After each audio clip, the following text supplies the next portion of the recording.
Destination Turks and Caicos Islands is the name of this book, soon to be released on the global market. It features the chain of islands and its various sectors such as telecommunications, banking, transportation, shopping, and healthcare. We got the chance to sit down with publisher of this book, Mike Phillips, this morning. TCI was a little bit out of the ordinary. Our previous book was in the Bahamas, as I mentioned. So at least we knew where TCI was, which is what I said for a lot of people. So what happened, I have a very dear friend in London who is the equivalent of the ambassador for the Cayman Islands, Jennifer Dilbert, who was a friend of Tracy Knight, who is your representative in London. And I went through to meet with Jennifer, as I normally do, gave her a book, and we said, let's go and have some lunch. And she said, can I bring a friend of mine? And I said, certainly. So Tracy came along. I didn't know who Tracy was, I might add, at the time. We chatted, I gave her a book, and she said, you know, the Turks and Caicos Islands would be a great place to do a book like this. Mike Phillips said that Destination Turks and Caicos Islands took 14 months to assemble, with his team of writers and photographers taking some 10,000 pictures.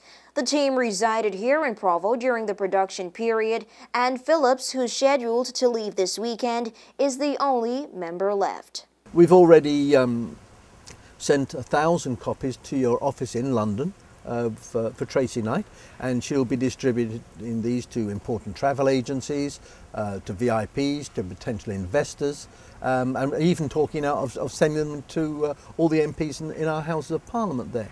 And once things settle a little bit, books will be going out to Canada, also to the States in New York and Miami, and there's even talk of actually presenting books to the Canadian Parliament. The International Review prints around 100,000 copies of the book, which is a very large print run and has thousands of customers who subscribe to their books. These books are sent to directors of companies, bankers, and industrialists worldwide. We've got about 12 distributors worldwide. I think there's a very good market up the way in the Bahamas, so our distributor there will have books. Cayman.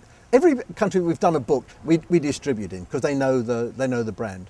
Luxembourg went a long way from here. It's a very, very good market for us. Very rich country. Belgium, Holland, because it's not English-speaking countries, but they do speak English.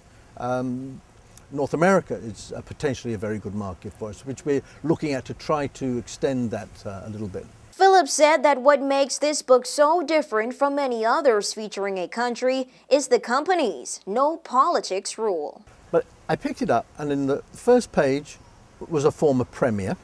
On the second page was a former director of tourism. On page 3 there was another former prominent politician, and it went on like this. But you can't use the book. The book is not usable anymore. So it's completely dated. So what's the point? You know, it doesn't enhance the book. It doesn't sell you any more books, and I really can't see the point. You know, politicians the world over, you know, one minute they're here, next minute they're gone. So if they got their pictures plastered all over the thing, there's not a great market for it, unless you're into nostalgia, you know. The book is hoped to attract new businesses to the TCI and play a vital role in revitalizing the tourism sector. For a look at News 4 feature stories, I'm Nikira John.